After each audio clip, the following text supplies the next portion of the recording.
Hi friends, welcome to our channel Ramana sports analysis. Friends, ఈ వీడియోలో మనం డిస్కస్ చేయబోయే విషయం ఏంటంటే ఆసియా కప్ IPL 2026 మీద కొన్ని లేటెస్ట్ అప్డేట్స్ అయితే బయటకు వచ్చాయి. దాని గురించి అయితే ఈ వీడియోలో చూద్దాం.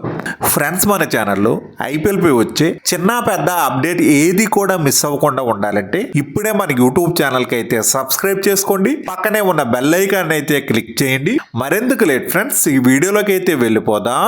ఫస్ట్ అప్డేట్, అశ్విన్ కి CSK టీమ్ మేనేజ్మెంట్ కి మధ్య కాస్త విభేదాలు ఉన్నట్లుగా అయితే అనిపిస్తుంది. కొన్ని ఫ్యూ డేస్ బ్యాక్ అశ్విన్ తనని CSK టీం నుంచి రిలీజ్ చేయాలని అడగడంతో పాటు తాజాగా అశ్విన్ తన యూట్యూబ్ ఛానల్లో CSK టీం యంగ్స్టర్ అయిన డెవాల్డ్ బ్రెవిస్ పై కొన్ని సంచలనమైన ఆరోపణలు అయితే చేశాడు. ఈ వ్యాఖ్యల మీద నిన్న CSK టీం కౌంటర్ అయితే ఇచ్చింది. అలాగే దీని మీద అఫీషియల్గా ఒక క్లియర్ కట్ క్లారిటీని అయితే ఇచ్చారు. లాస్ట్ IPL సీజన్ జరుగుతున్న సమయంలో గుర్జర్నేత్ సింగ్ గాయపడడంతో తన స్థానంలో CSK టీం 2,20,00,000 ఇచ్చి డెవాల్డ్ బ్రెవిస్ అయితే తీసుకున్నారు. ఈ రీప్లేస్మెంట్ విషయంలో అశ్విన్ తన యూట్యూబ్ ఛానల్లో ఒక వీడియో అయితే చేశాడు.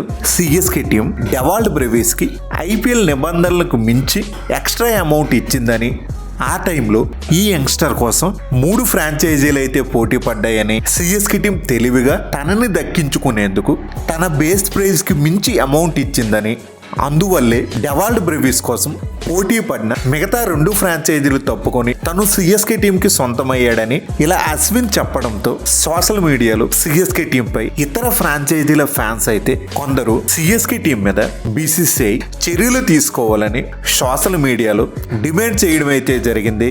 ఈ విషయం చిలికి గాలివాన్లా మారడంతో నిన్న CSK టీం అఫీషియల్ గా స్పందించడం అయితే జరిగింది. డెవాల్డ్ బ్రెవిస్ ని రీప్లేస్మెంట్ గా తీసుకోవడంలో ఎలాంటి నిబంధనలు మేరలేదు.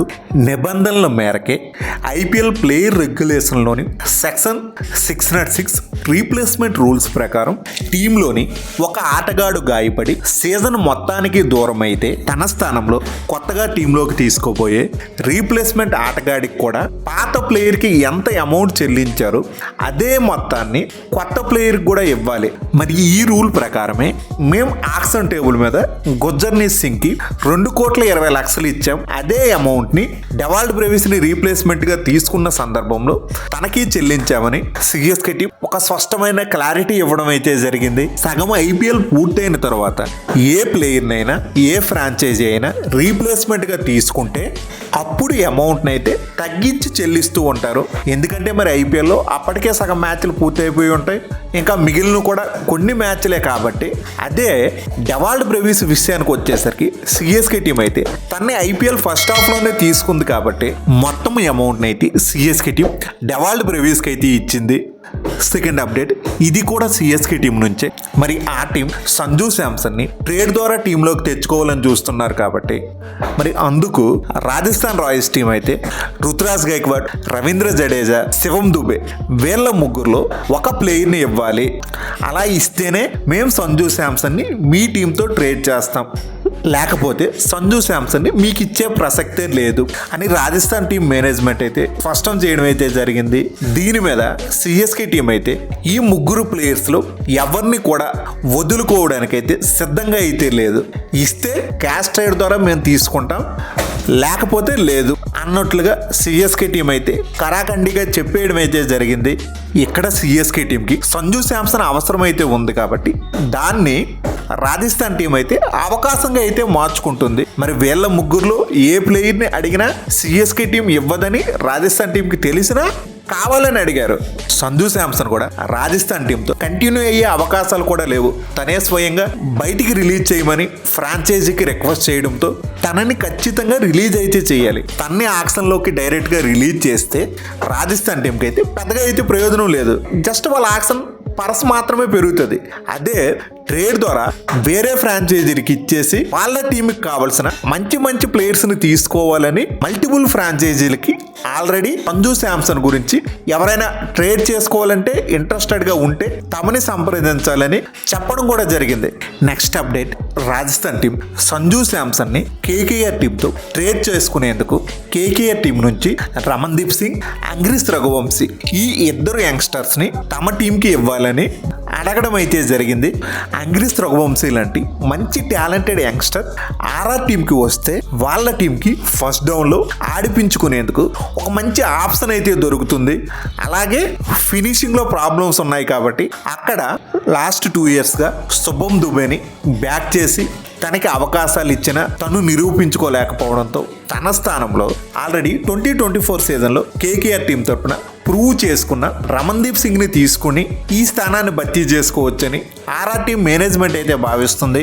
ఆర్ఆర్ టీం అయితే టాలెంట్ ఉన్న యంగ్స్టర్స్కి అయితే లాంగ్ రోప్ అయితే ఇస్తుంది. గతంలో ఇలాగే రియాన్ పరాగ్, యశస్వి జైస్వాల్ విషయంలో కూడా చేశారు. టాలెంట్ ఉన్న యంగ్స్టర్స్ అయితే ఎప్పటికైనా టీంకు ఉపయోగపడతారన్న నమ్మకం అయితే ఆర్ఆర్ టీంది. అందుకే ఈ ఇద్దరు యంగ్స్టర్స్ని ఆర్ఆర్ టీం అయితే డిమాండ్ చేస్తుంది. వీళ్ళిద్దరూ చాలా తక్కువ అమౌంట్లో అయితే దొరికేస్తారు. జస్ట్ అంగ్రీస్ రఘువంశీకి 3 కోట్లు చెల్లిస్తే చాలు, రమణ్దీప్ సింగ్కి 4 కోట్లు, మొత్తం ఇద్దరు ప్లేయర్లకి 7 కోట్లు ఇస్తే చాలు. ఇంకా సంజు శాంసన్ని ఆర్ఆర్ టీం కేకేఆర్ టీంకి ఇవ్వడం వల్ల ఈ ఇద్దరు ప్లేయర్ని తీసుకున్న మరో 11 కోట్లు అయితే తిరిగి కేకేఆర్ టీం ఆర్ఆర్ టీంకి అయితే చెల్లించాలి. మరిప్పుడు కేకేఆర్ టీం అయితే రమణ్దీప్ సింగ్ని ఇచ్చేయడానికి సిద్ధంగా అయితే ఉంది. కానీ అంగ్రీస్ రఘువంశీ విషయంలో అయితే అలా లేదు. యంగ్స్టర్ అంగ్రీస్ రఘువంశీని కేకేఆర్ టీం బ్యాక్ చేసి తన్ని రిటైన్ చేసుకోవాలని చూస్తున్నారు. మరి ఆర్ఆర్ టీం పట్టుకొని కూర్చుంటే సంజు శాంసన్ని ట్రేడ్ ద్వారా తీసుకోవడం కుదరకపోతే ఆక్షన్ టేబుల్కి వచ్చాకైనా సొంతం చేసుకోవాలని చూస్తున్నారు. మరి సంజు శాంసన్ని ఆక్షన్ టేబుల్ మీద కేకేఆర్ తీసుకోవడానికి కావలసినంత సఫిషియంట్ బడ్జెట్ కూడా వాళ్ళ టీం దగ్గర అయితే ఉంటుంది. నెక్స్ట్ ఇప్పుడు ఆసియా కప్ అప్డేట్స్ని అయితే చూద్దాం. ఇండియా పాకిస్తాన్ మధ్య ఉన్న ఉద్రిక్తతల కారణంగా ఈసారి ఆసియా కప్ జరుగుతుందా లేదా, టీమిండియా అందులో ఆడుతుందా లేదా అనే చాలా అనుమానాలు ఉన్న సమయంలో ఈసారి ఆసియా కప్ ఉంటుందని ఏషియన్ క్రికెట్ కౌన్సిల్ ప్రకటించగా తాజా 2025 ఆసియా కప్కి కౌంట్ డౌన్ అయితే స్టార్ట్ అయ్యింది. ఇంకా 4 రోజులు కూడా లేదు ఈ టోర్నమెంట్ స్టార్ట్ అవ్వడానికి. సెప్టెంబర్ 9న ఆసియా కప్ మొదటి మ్యాచ్ అయితే జరగబోతుంది. మరి ఇదే నెల సెప్టెంబర్ 28న ఫైనల్ అయితే జరుగుతుంది. మరి ఈసారి ఆసియా కప్ T20 ఫార్మాట్లో అయితే జరగబోతుంది. దిగ్గజ ఆటగాళ్ళైన రోహిత్, విరాట్ రిటైర్మెంట్ ప్రకటించిన అనంతరం లాస్ట్ కొన్ని సంవత్సరాలుగా మన టీమిండియా T20స్లో యంగ్స్టర్స్ను మాత్రమే ఆడిస్తుంది. శుభ్మన్ గిల్ టెస్టుల్లో టీమిండియాకి కెప్టెన్గా అయ్యాక మరి తనే T20లో కూడా టీమిండియాని లీడ్ చేయబోతున్నాడని, ఆల్ ఫార్మాట్ ప్లేయర్గా, ఆల్ ఫార్మాట్ కెప్టెన్గా శుభ్మన్ గిల్లే ఉండబోతున్నాడని కొద్ది రోజుల క్రితం అయితే న్యూసెస్ అయితే రావడం జరిగింది. మరి తాజాగా నిన్న మొన్న వచ్చిన న్యూస్ ప్రకారం టీమిండియా T20 కెప్టెన్ అయిన సూర్యకుమార్ యాదవ్ తను చూసుకుంటే కొన్ని నెలల క్రితం స్పోర్ట్స్ ఇండియా కారణంగా తనకైతే శస్త్రచికిత్స అయితే చేశారు. దాని నుంచి ఇప్పుడు పూర్తిగా అయితే కోలుకున్నాడు.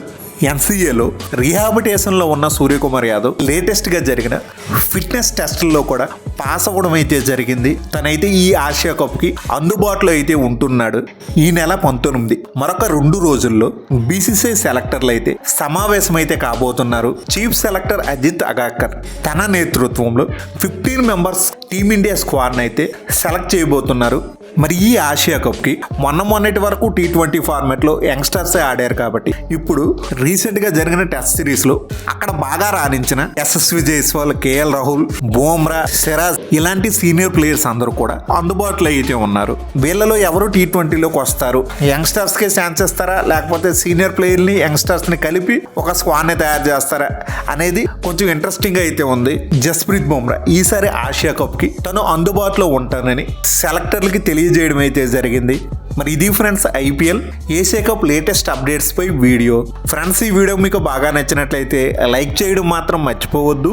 అలాగే మన ఛానల్లో ఐపీఎల్ పై వచ్చే రెగ్యులర్ అప్డేట్స్ ఏవి మిస్ అవ్వకుండా ఉండాలంటే ఇప్పుడే మన యూట్యూబ్ ఛానల్కి అయితే సబ్స్క్రైబ్ చేసుకోండి. పక్కనే ఉన్న బెల్ ఐకాన్ అయితే క్లిక్ చేయండి. నేను మిమ్మల్ని మరో ఇంట్రెస్టింగ్ వీడియోతో మళ్ళీ కలుస్తా. Thank you, by bye friends, జై హింద్.